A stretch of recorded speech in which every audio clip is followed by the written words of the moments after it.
ஆவியின் கனிக்கு இருக்கிற விதை ஆவி. அதனால்தான் அதிலிருந்து விளைகிற விளைவுக்கான கனிக்கு ஆவியின் கனி என்ற பெயர் கொடுக்கப்பட்டிருக்கிறது. விதைக்கப்பட்டது ஆவியானவர்.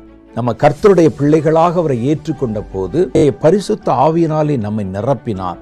சிலரை நான் பார்த்திருக்கிறேங்க, சர்ச்சுக்கு போவாங்க, அந்நிய பாஷை பேசுவாங்க, கடவுளை அறியாத ஒரு மனுஷனுக்குள்ள இருக்கக்கூடிய நல்ல பண்புகள் கூட இவங்களுக்குள்ள இல்லையே என்று ஒரு சந்தேகம் நமக்குள்ள வரலாம். விதை என்பது ஆவியானவர் என்பது உண்மைதான். அந்த விதை சரியான முறையில விதைக்கப்பட்டா தான் அது பலனை கொடுக்கும்.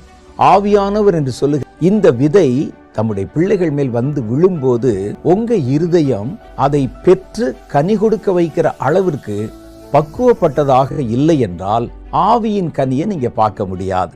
விதையில பிழை ஒன்றும் இல்லை, நிலத்துல தான் பிழை. அந்த நிலம்தான் கல் பாறையாக இருந்தது, முள் நிலமாக இருந்தது, வழி அருகாக இருந்தது.